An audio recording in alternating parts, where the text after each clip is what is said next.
ಹಠಾತ್ ಸರಣಿ ಹೃದಯಾಘಾತ ಇಡೀ ರಾಜ್ಯವನ್ನೇ ಬೆಚ್ಚಿ ಬೀಳಿಸಿತು. ಸಡನ್ ಹಾರ್ಟ್ ಅಟ್ಯಾಕ್ನಿಂದ ಕಂಗೆಟ್ಟಿದ್ದ ಕರ್ನಾಟಕಕ್ಕೆ ಈಗ ಹೃದಯ ಸ್ತಂಭನಕ್ಕೆ ಅಸಲಿ ಕಾರಣ ಸಿಕ್ಕಿದೆ. ಯುವಕರೇ ಹಾರ್ಟ್ ಅಟ್ಯಾಕ್ನಿಂದ ಸಾವನ್ನಪ್ಪಿರೋದು ಏಕೆ ಅನ್ನೋದಕ್ಕೆ ಉತ್ತರ ಕಂಡುಕೊಂಡಿರೋ ವೈದ್ಯರು ಹೆಮಾರಿಯತ್ತ ಬೊಟ್ಟು ಮಾಡಿ ತೋರಿಸುತ್ತಿದ್ದಾರೆ.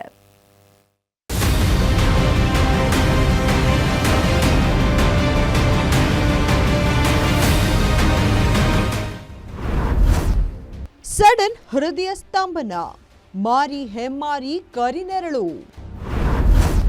ಕೋವಿಡ್ ಬಂದು ಹೋದವರಲ್ಲೇ ಹಾರ್ಟ್ ಅಟ್ಯಾಕ್. ವೈರಸ್ಗೆ ತುತ್ತಾದವರ ಹೃದಯಕ್ಕೆ ಕೋವಿಡ್ ಕೊಳ್ಳಿ. ಬೆಚ್ಚಿ ಬೀಳಿಸಿದ ವೈದ್ಯರು ಕೊಟ್ಟ ಶಾಕಿಂಗ್ ರಿಪೋರ್ಟ್. ಕಳೆದ ಒಂದು ತಿಂಗಳಿನಿಂದ ರಾಜ್ಯದಲ್ಲಿ ಹೃದಯ ಹಲ್ಚಲ್ ಎಬ್ಬಿಸಿತ್ತು. ಹಾರ್ಟ್ ಅಟ್ಯಾಕ್ನಿಂದ ಹಾಸನ ಸೇರಿ ಹಲವು ಜಿಲ್ಲೆಗಳಲ್ಲಿ ಆದ ಸರಣಿ ಸಾವು ಜನರಲ್ಲಿ ಆತಂಕಕ್ಕೆ ಕಾರಣವಾಗಿತ್ತು. ನಿರಂತರ ಹೃದಯಾಘಾತ ಪ್ರಕರಣಗಳು ರಾಜ್ಯ ಸರ್ಕಾರಕ್ಕೂ ತಲೆನೋವಾಗಿ ಪರಿಣಮಿಸಿತ್ತು. ಒಂದು ಹೆಜ್ಜೆ ಮುಂದೆ ಹೋದ ಮುಖ್ಯಮಂತ್ರಿ ಸಿದ್ದರಾಮಯ್ಯ ಕೋವಿಡ್ ವ್ಯಾಕ್ಸಿನ್ ಮೇಲೆ ಅನುಮಾನ ವ್ಯಕ್ತಪಡಿಸಿದ್ರು. ಇದು ರಾಷ್ಟ್ರ ಮಟ್ಟದಲ್ಲಿ ಚರ್ಚೆಗೂ ಗ್ರಾಸವಾಗಿತ್ತು. ಆದ್ರೆ ಹೃದಯ ಸ್ತಂಭನಕ್ಕೆ ಈಗ ಅಸಲಿ ಕಾರಣ ಗೊತ್ತಾಗಿದ್ದು, ಹೆಮ್ಮಾರಿ ಕ್ರೂರಿ ಕೊರೋನಾದತ್ತ ವೈದ್ಯರು ಬೊಟ್ಟು ಮಾಡಿ ತೋರಿಸಿದ್ದಾರೆ.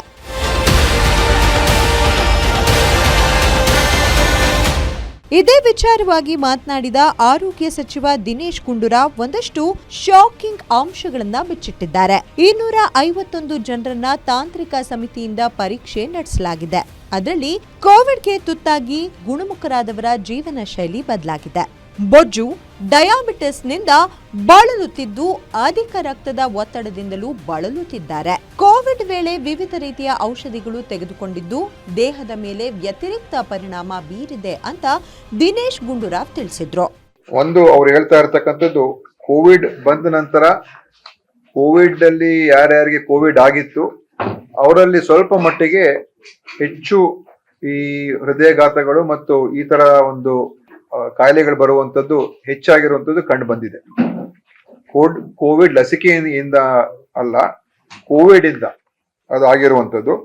ಮತ್ತು ಕೋವಿಡ್ ಪೂರ್ವದಲ್ಲಿ ಏನಿತ್ತು, ಹೆಚ್ಚಿನ ಜನರಿಗೆ ಈ ಮಧುಮೇಹ ಬರುವಂತದ್ದು ಅದು ರಿಸ್ಕ್ ಫ್ಯಾಕ್ಟರ್ಸ್ ಅಲ್ಲಿ ಇತ್ತು. ಯಾರ್ಯಾರಿಗೆ ಹೃದಯಾಘಾತ ಆಗಿತ್ತು ಅದರಲ್ಲಿ ಹೆಚ್ಚಿನ ಸಂಖ್ಯೆಯಲ್ಲಿ ಮಧುಮೇಹ ಇರ್ತಕ್ಕಂಥವ್ರಾಗಿದ್ರು.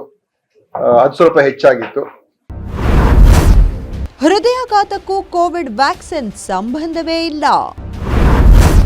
ಹಾರ್ಟ್ ಅಟ್ಯಾಕ್ಗೆ ಕೊರೋನಾ ಲಸಿಕೆ ಕಾರಣವೇ ಅಲ್ಲ. ರಾಜ್ಯ ಸರ್ಕಾರಕ್ಕೆ ತಜ್ಞ ವೈದ್ಯರ ತಂಡದಿಂದ ರಿಪೋರ್ಟ್. ರಾಜ್ಯದಲ್ಲಿ ಸಂಭವಿಸುತ್ತಿರೋ ಹೃದಯಾಘಾತ ಪ್ರಕರಣಗಳಿಗೂ ಕೋವಿಡ್ ವ್ಯಾಕ್ಸಿನ್ಗೂ ಯಾವುದೇ ಸಂಬಂಧ ಇಲ್ಲ ಅಂತ ಜಯದೇವ ಹೃದಯೋಗ ಆಸ್ಪತ್ರೆಯ ನಿರ್ದೇಶಕ ಡಾಕ್ಟರ್ ಕೆಎಸ್ ರವೀಂದ್ರನಾಥ್ ಹೇಳಿದ್ದಾರೆ. ಇನ್ನು ಹೃದಯಾಘಾತ ಆಗಿ ತಕ್ಷಣವೇ ಕುಸಿದು ಬಿದ್ದು ಮೃತಪಟ್ಟರೆ ಅದನ್ನ ಅಧಿಸೂಚಿತ ಕಾಯಿಲೆ ಎಂದು ಘೋಷಣೆ ಮಾಡಲು ಸರ್ಕಾರ ನಿರ್ಧರಿಸಿದೆ ಅಂತ ತಿಳಿಸಿದ್ರು. ನಮ್ಮದೇ ಆದ ಆಸ್ಪತ್ರೆಯಲ್ಲಿ ಏಪ್ರಿಲ್ ಮೇ ತಿಂಗಳಲ್ಲಿ ಹೃದಯಾಘಾತ ಆದ 45 ವರ್ಷಗಳಿಂದ ಕೆಳಗಡೆ ಹೃದಯಾಘಾತ ಆದಂತಹ 251 ಜನರನ್ನ ಅದನ್ನ ಅಭ್ಯಾಸ ಮಾಡಿದಾಗ ನಾವು ಪ್ರೀ ಕೋವಿಡ್ ಇಂತ ಮುಂಚೆ 2019 ಮುಂಚೆ ನಾವು ಒಂದು ಯುವಕರಲ್ಲಿ ಹೃದಯಾಘಾತ ಆಗೋದ್ರ ಬಗ್ಗೆ ಒಂದು ರಿಜಿಸ್ಟ್ರಿ ಡಾಟಾ ಮಾಡಿದ್ವಿ. ಆ 251 ಜನಗಳನ್ನ, ಆ 251 ಈಗಿನ ಇವರನ್ನ ಪರೀಕ್ಷಿಸಿದಾಗ ನಮ್ಮಲ್ಲಿ ಹೆಚ್ಚಾಗಿ ರಿಸ್ಕ್ ಫ್ಯಾಕ್ಟರ್ ಜಾಸ್ತಿ ಆಗಿದೆ. ಬೇರೆ ಬೇರೆ ಕಾರಣಗಳಿಂದ ಮಧುಮೇಹ ಜಾಸ್ತಿ ಆಗಿದೆ, ರಕ್ತದ ಒತ್ತಡ ಜಾಸ್ತಿ ಆಗಿದೆ, ಕೊಲೆಸ್ಟ್ರಾಲ್ ಜಾಸ್ತಿ ಆಗಿದೆ, ಹಾಗೂ ಒಬೆಸಿಟಿ ಜಾಸ್ತಿ ಆಗಿದೆ. ಅಂದ್ರೆ ಎಲ್ಲೋ ಒಂದು ಕಡೆ ಈ ಕೋವಿಡ್ ಇಂದ ಬಳಲಿದವರು. ರಾಜ್ಯ ಸರ್ಕಾರಕ್ಕೆ ಸುದೀರ್ಘ ವರದಿ ನೀಡಿರೋ ತಾಂತ್ರಿಕ ಸಲಹಾ ಸಮಿತಿ ಹೃದಯಾಘಾತ ಪ್ರಕರಣಗಳನ್ನ ನಿಯಂತ್ರಿಸಲು ಒಂದಷ್ಟು ಸಲಹೆ ನೀಡಿದೆ. ಹೃದಯ ಜೋಪಾನ, ಸರ್ಕಾರಕ್ಕೆ ಶಿಫಾರಸು.